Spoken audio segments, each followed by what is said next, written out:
IVM. Hi everybody, just wanted to ask everyone for a quick favor. We're running a brand survey right now and would really appreciate it if you could let us know what you think about the advertising on IVM. Go to ivmpodcast.com/survey and do let us know. As part of this, we'll be selecting 10 random participants and sending them some IVM swag, so do fill out those surveys.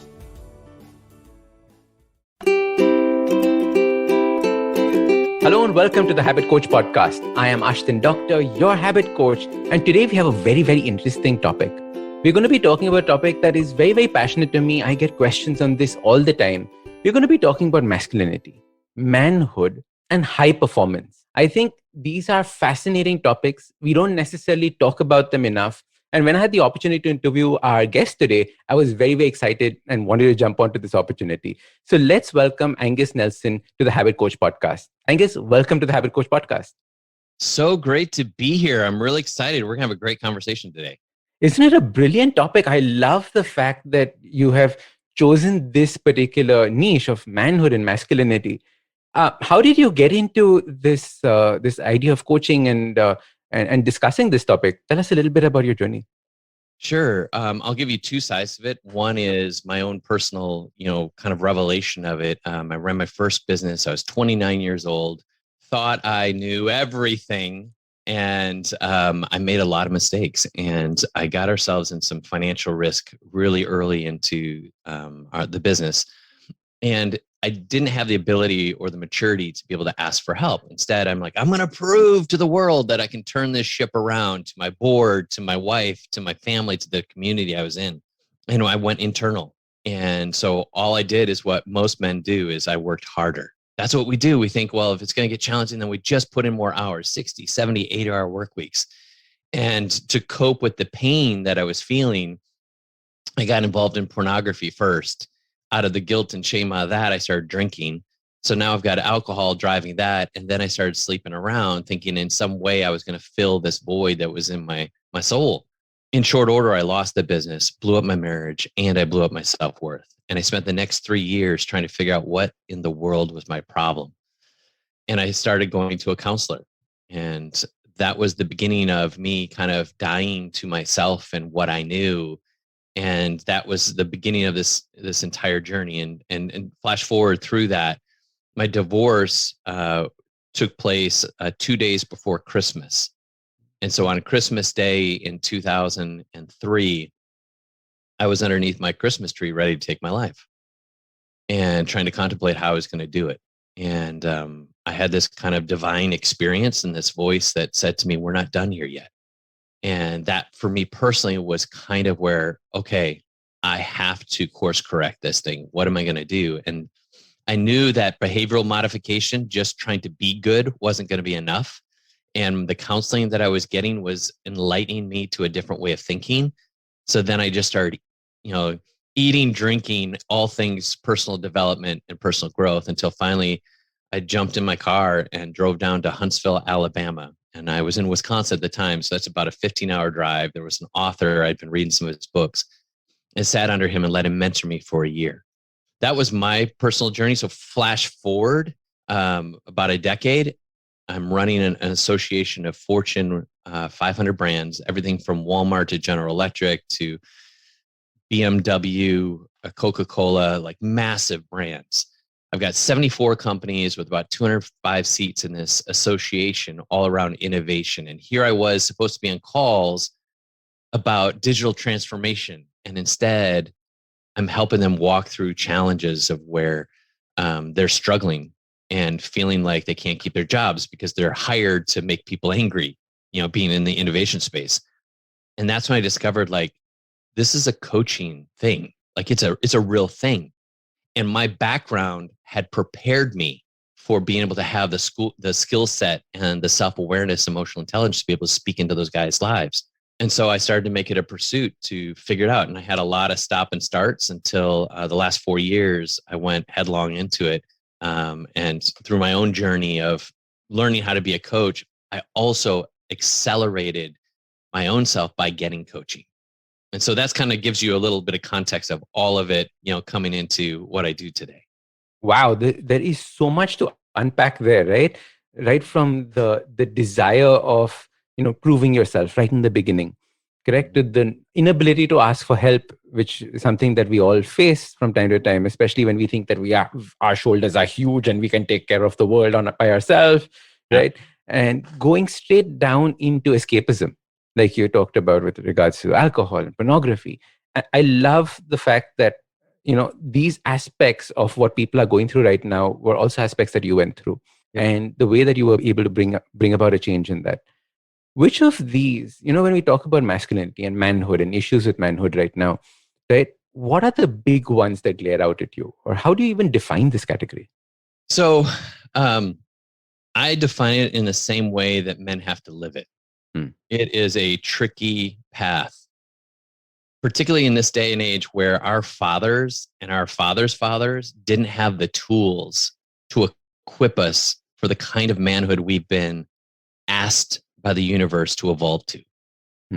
And so we see leadership from this place of overused masculinity, which becomes toxic, where we think that striving, dominance, and being loud is masculinity. And we don't understand that true masculinity is actually a fortitude that is built not for dominance, but one for support.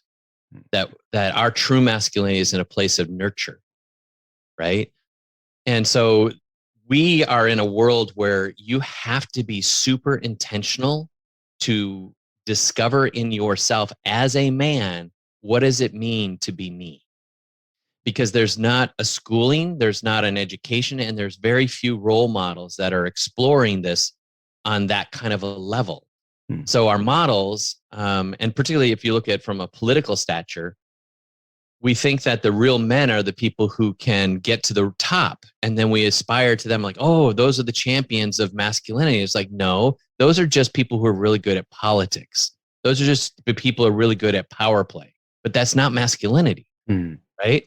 And so weaving into this is this other part is, unfortunately, on the other side, women in their femininity have been at a loss because men can't find theirs and they've been trying to get their voice. Now they've got their voice.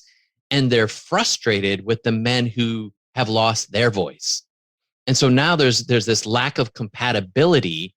Most majority men, and I'll speak for this Western, I don't know about for you guys, but for Americans, a lot of men are like mama's boys. They're just continuing to watch someone else take care of them, to put dinner on their plate, or, all the cliches. These are what I call the myths of manhood. For instance, one myth is that place of dominance, right? And we understand that it's altogether the opposite, is this place of serving and support. Another myth in our manhood is this place of where we think, I got to go alone. You just said before, we can put it up on our shoulders. We're strong. It's like, no, you were built for community and you need to share that load, because without you sharing your load, we can't work together and create the kind of culture and community that our humankind requires. And so we buy into these lies over and over again. And until we get to this place of self-awareness and emotional intelligence, do we actually have our eyes open to say, wow, I'm really screwing myself over. I'm really jacking myself up. And I can go further and further, but I think I've given you a little fodder for us to continue to unpack. Absolutely. Angus, it's so interesting because many a times we only change once we've gone down that rabbit hole, right? Only once we made this mistake of burning out, of hitting rock bottom, do we decide to start making a change.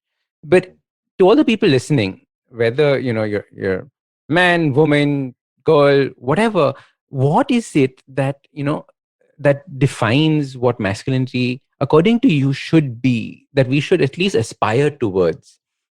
Because we all have men in our lives. We are men. Some of the listeners have husbands, brothers. For them, what should masculinity look like? If it is not this dominance, this hard kind of exterior, what should it look like? Well, I'll give you one more myth, and that'll kind of lead us into this. A myth of manhood is that we are rewarded and validated for the things that we do.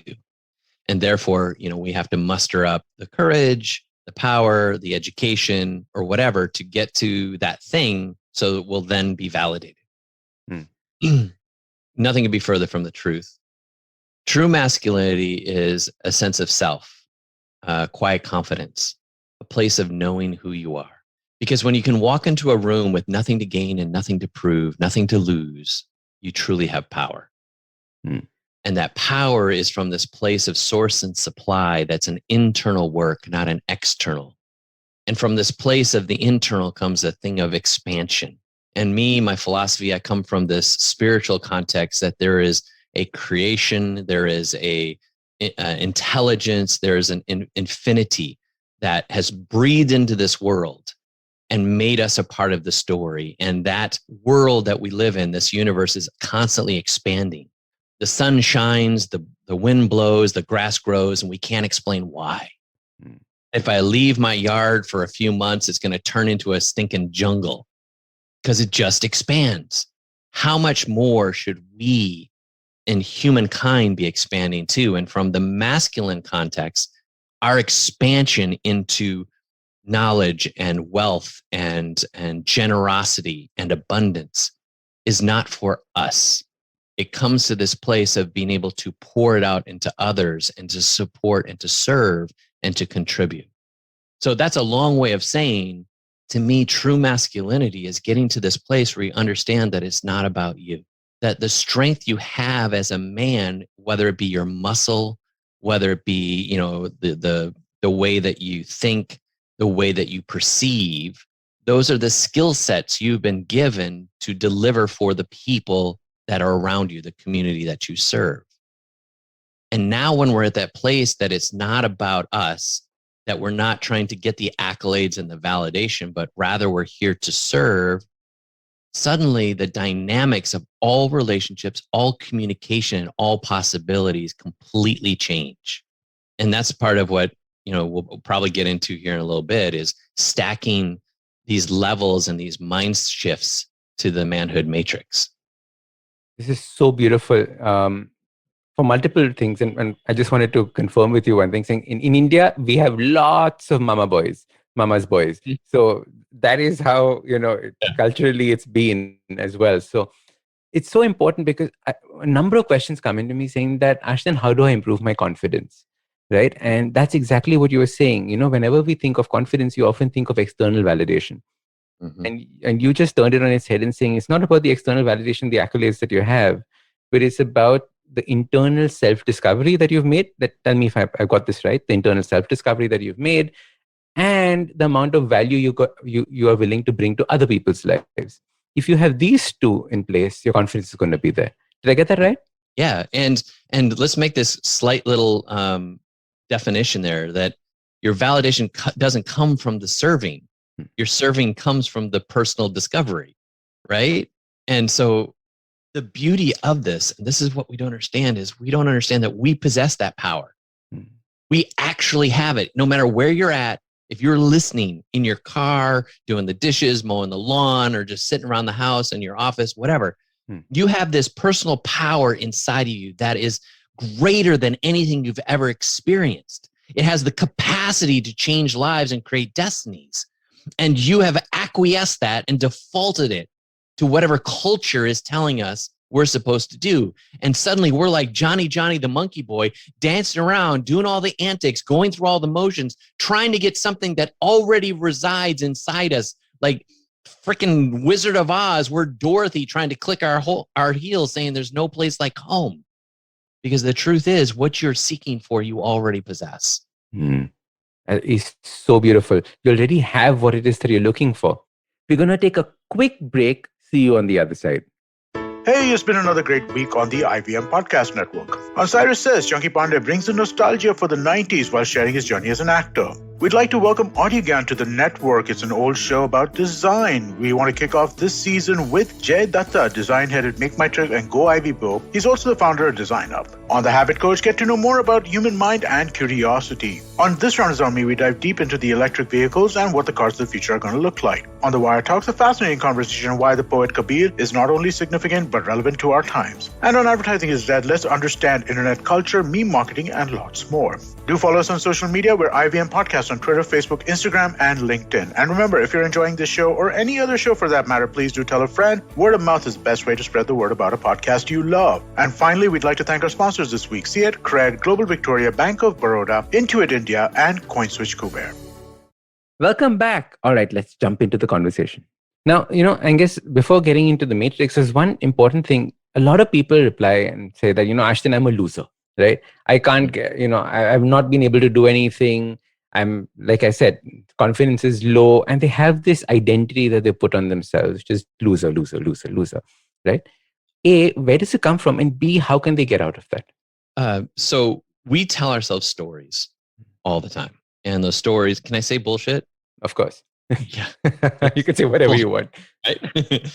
And we have an experience, whether something has happened to us, someone has done something or said something to us. It made us feel a certain way. And then we gave it a label and then placed a judgment on that about ourselves. So now that becomes our narrative and our story. For me, I had a dad who was really hard on me when I was growing up. I played ice hockey. And it didn't matter if we even won, my dad would find something to critique about, my performance. Like I held that deep inside. A second part of my story was I lost my virginity at a Bible camp, which, is a whole nother fun story.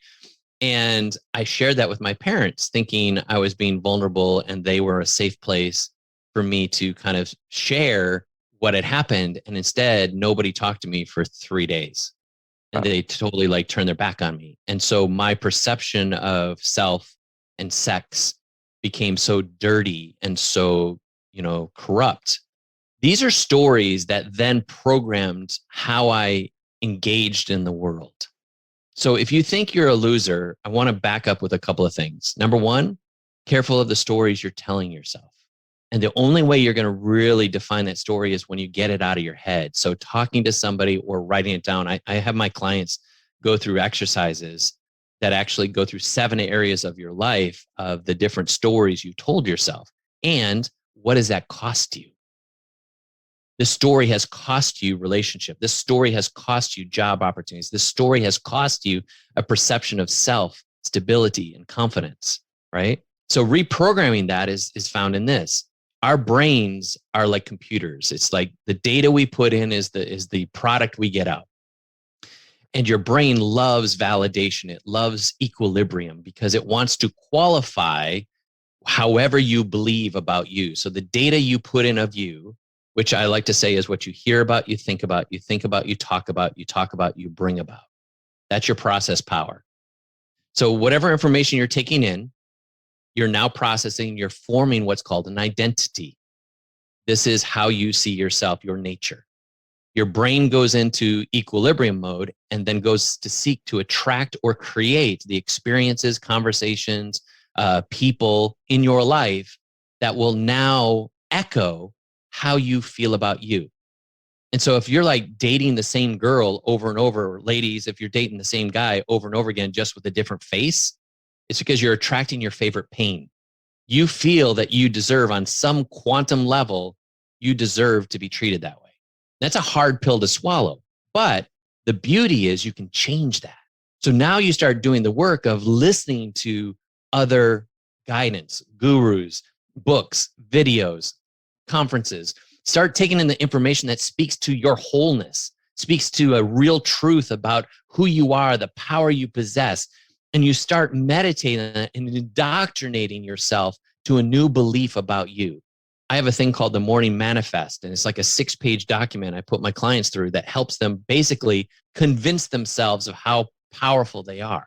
And what happens is once that identity is changed inside of you, your brain goes into equilibrium mode, and now it's going to attract and create those opportunities, experiences, and people that are now going to elevate to now bring the equilibrium to how you see you. Suddenly you have opportunities you never thought you could have before. You're creating wealth you never thought was possible before, because how you see you is how the world shows up for you.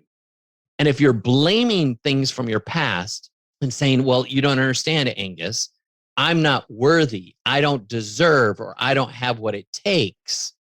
Those are the three pieces that we disqualify ourselves to stay in our comfort zone, to stay in our chaos, because in our chaos, at least we know what to expect. So part of this is having just an ounce of courage to say, you know what? I'm ready to get out of this. And then start doing the work to push yourself into this next level. That was so amazing. That courage to get out of the chaos, because the chaos is the known devil, right? Mm-hmm. The unknown devil is probably growth that's going to be there. And that's scary, right? Yep. And that is, and what you said, taking that courage to just take that one step towards that is all it takes. Beautiful. Absolutely beautiful. It's like, have you heard like the belief box? No, what's that? Like, I know you listeners, you can't see what I'm doing with my hands, but I'm basically just making like a rectangle. I'm taking two hands and putting them into like a arc on each side. So in this box, this is our comfort zone. This is what we know. This is what we identify with. This is what's, our world. And anything outside of that is strange and foreign and weird and scary. And when we do this work and change that identity, what happens is that belief box goes to an exterior of that box. So now that's the scary place, right? Joseph Campbell says, in the cave you fear to enter lies the treasure that you seek. And so here's that weird irony, or the paradox is, the thing you want, you're going to have to face resistance to get. And we see the resistance as something to be afraid of, and I see resistance as the invitation to. In the old historic Hebrew tradition, they tell a story of the Israelites who were in Egypt, and they finally got to be free from Pharaoh and his people. And they get out into the desert, and they're out there for like 3 days, and everybody starts turning on their leader. His name was Moses. They say, Moses, have you brought us out here to die? We don't have anything to eat. We don't have any place to sleep. We've got the sun beating down on us. We're like, what are we going to do? And they said it would be better for us back in Egypt than it would be out here on this pursuit for this thing called the Promised Land. And I think it's such a magical metaphor for our lives, as we oftentimes will want to retreat back to the prison cell where we were slaves than we would to persevere into the thing that's been promised. And legend has it like the distance between where they were to where the actual promised land was would only be like a 2-week journey or something like that. I may have that wrong, but it was super short.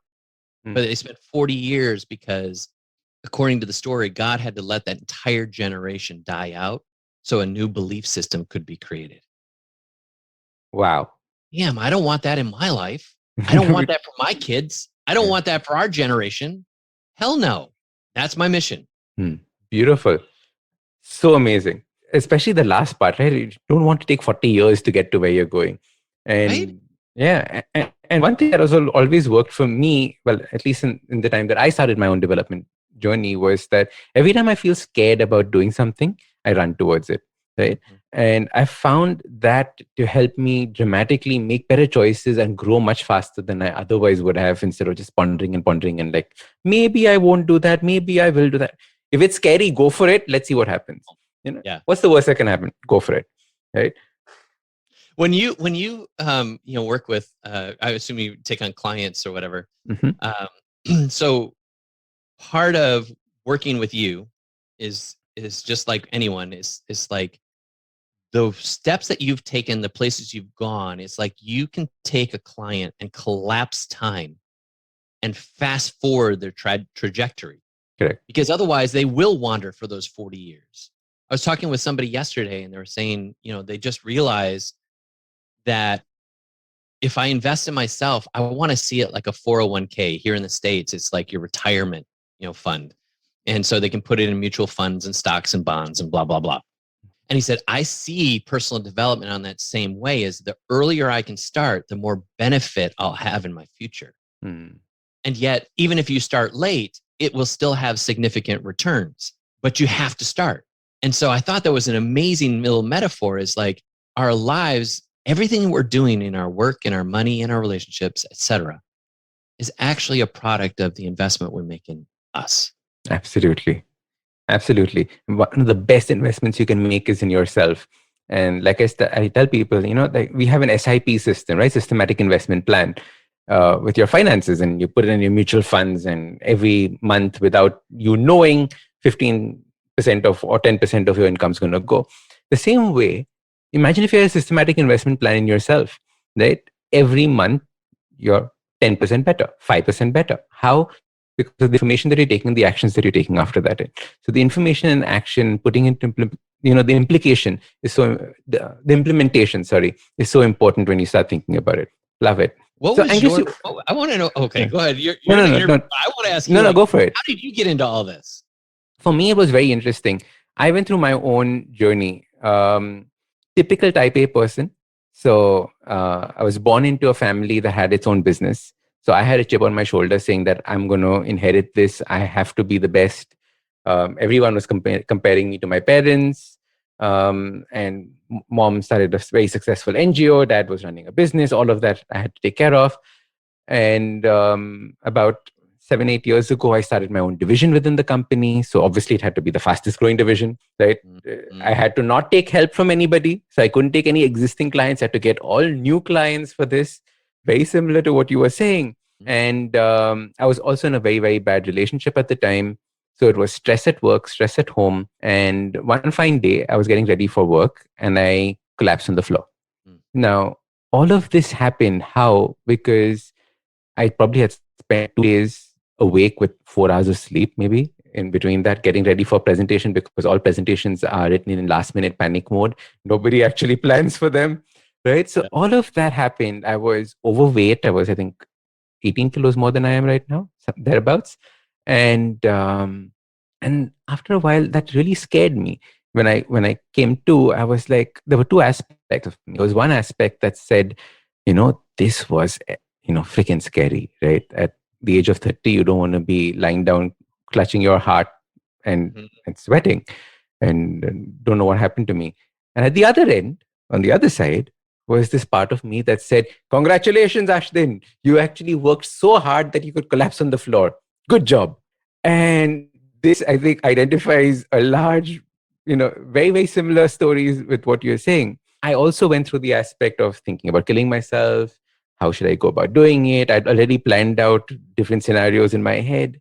But at that point of time, I was walking on at the sea face here, and I had a thought, and I said that imagine if I died tomorrow, and I went up to heaven, hopefully, fingers crossed, and God said, "So, how was the life that I gave you?" And now I can't go back and say it was it was okay, right? I have to say it's awesome. So if I have to say it's awesome, how do I start creating that life for me now?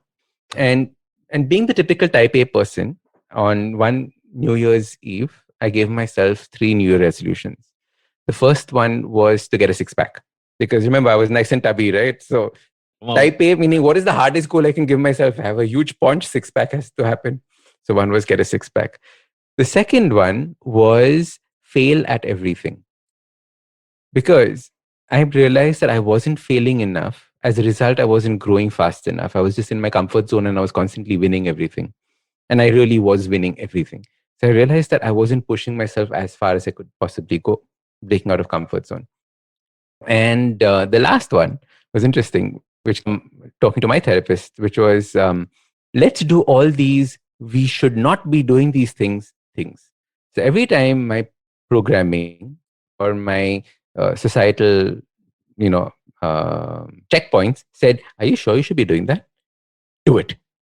Right? Yeah. So that completely changed, these three New Year resolutions completely changed my life, because now I was a different person making different decisions. So the fail at everything one made me decide to go to Everest Base Camp with just 2 weeks notice. Right? I'd never trekked in my life. And I went to Mount Everest Base Camp in 2 weeks of meeting somebody saying that, me and my husband are going. Why don't you come along? Sure. Done. And and these kinds of things changed my life and the decisions I was making. After seeing this, people got in touch with me saying that, wow, we love how you've changed, help me change. And I was like, dude, I have another business that I'm running, I can't come and help you change. And and that point of time, one thing struck me very strongly. I said, okay, I'll tell you what I did, you see if you want to do it. People at weddings come and talk to you and things like that, right? So I said, all right, so I did this, I did this, I did this, I did this. And they would politely listen to me for about 3 minutes and say, you know what, Ashdin, I don't have your motivation. I don't have your self-discipline. Very good that you've done it. I don't think I can do it. And that's when it struck me, saying that if people don't even think that they have the ability to do it because of the motivation, I don't think I'm particularly driven or have high motivation. What did I do? And I realized that I had made small changes that consistently added up, and which you can refer to as habits. And I realized that habits was such an important thing. And as a result, now my entire war is on motivation. Right? I was like, motivation sucks. Habits are the way to start changing things around. And that is the way that the whole habit coaching and the Habit Coach podcast and all of that started. I love it. And I believe wholeheartedly the same thing. Like when people tell me what's your goals? I'm like, I don't believe in goals, because goals is such a limited perspective of what's possible. Because I'm making a decision according to what I know and what I've experienced. And therefore I qualify my goals according to that expectation. It's making decisions without accurate data, versus what if I reverse engineer any kind of, like, let's say I have a business goal that says I have to make like 20 sales in this quarter. So we would say one person would just come out the gate and they're like, work. They're going to get some sales, and then they kind of coast the rest of the quarter. Another person doesn't do a whole lot until like you getting ready for your presentation. Like in the end, they're like, go. And they cross the finish line with their 20 sales, But then there's another person. What if they just reverse engineer and say, you know what? I need so many calls to get so many leads. So many leads turn into so many sales. And if I just focus on what that needs to be divided up through my quarter, it means I just have to make 5 calls per day. So now my habit is I just do 5 calls a day. And that suddenly feels really light and easy. And then, most days I might do 6 calls. I might do 7. I might do 10 calls just because I'm on a roll or whatever. And by the time you get to the end of that quarter, you've superseded that goal tremendously without any great effort. And that's the same thing in our lives, is we don't understand that some of the daily practices we have of meditation or visualization, or, actually taking a moment to like feel the energy of what it feels like to be the man I see myself to be. Taking a moment in your chest, like imagining a ball of light of power, a ball of light of abundance and wealth, and that my chest is supplied with like a magnet that is attracting the right people at the right time, the right opportunities. I spend time each day exercising these small little microcosms of moments. I only spend 5 minutes, 10 minutes, 15 minutes. What's the long play of that? How I start to see myself differently means that I will start to show up differently. I will start to create new beliefs. Those new beliefs start to create new behaviors. And like your friend said, you're so disciplined. It's like, no, I just found new motivation. I'm not disciplined. I've got this vision of who I see myself to be. And instead of me trying to strive and work and earn the right to be that man, I'm already practicing every day who I see him to be today. And now it's like a magnet. I'm being pulled into becoming that man. And this becomes my slingshot into my future. Like these are the myths that we have, is that we have to work hard. When I ask somebody, well, what about this thing? I say, well, that's going to be hard. Oh, that's going to take a long time. And I'm like, well, let's just kind of change that question. Let's give you a new story. What if it was easy? And what if it was quick? Like your brain suddenly is released of all the cortisol, of all the stress chemicals that you suddenly rashed into your brain. And now you're operating on this new context, and you're bringing about a new like perspective, and you're opening yourself up to seeing objectively and like up above at 30,000 feet, because the cortisol and stress is no longer there. I was talking with somebody the other day, and it's like, I always do things at the last minute, man. I love that kind of pressure. I love that kind of pain. I'm like, well, cool. Great. Good for you. But Do you understand that you're actually operating with limited capacities when you're in that state? What if you could create some artificial urgency and rewards on the way to that thing so that you got it done earlier and didn't have to wait till the last minute? What if you could have margin to think and dream a little bit bigger, and you spent, maybe 20 minutes per day for the next 2 weeks to do that thing that you cranked out in 4 hours at the last minute? How different they could be. Like, these are those little habits that we can create that change everything. Superb. I love it. Especially the part about the myth about hard work, right? That is such a stupid myth, that you need great determination, effort in order to make a change. Imagine if it was easy. In fact, there's a podcast that's going to be coming out soon, which I recorded earlier, which was, what is the easiest way to solve this, right? If you just ask that one question to yourself, half the problems in your life disappear, because we believe that something has to be worthy. So we try to make it as hard as possible to do. Instead, if you just ask yourself the question saying, what is the easiest way of doing this? You might actually end up doing this instead of failing along the way. Okay, so this is where episode 1 ends with Angus Nelson. I'm just going to ask him where you can follow him and find out more about what he's doing and the fantastic work. But make sure that you listen to the second episode coming in just 2 days. Angus, how can people get in touch with you? How can people learn more about you, follow you? Where all are you available? The best place would be Instagram. You can find me instagram.com/Angus Nelson.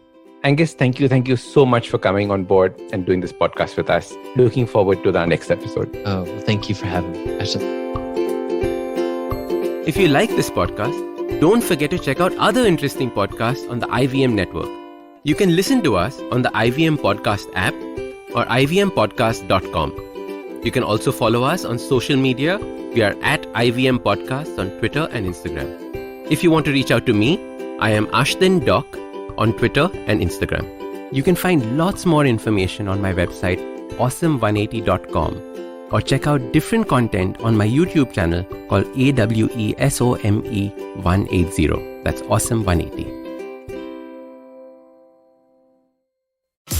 Namaste, this is Cyrus Brocha. I am part of the government cancel culture program to remove rubbish off all the different streams available. So what we have is all the collected rubbish we put together on our show. It's called Cyrus Says. It's on IVM Podcasts. You have to watch it and listen to it. It's on our app. It's on our website. It's on the YouTube channel. It's on Facebook. There are many different ways. Don't bother me and ask me how. You have to find out. We talk to different personalities. Many of them are known. Some are just people we meet downstairs and invite them up for chai. But the point is, it's fun and it's very therapeutic. So please join in and listen to Cyrus Says.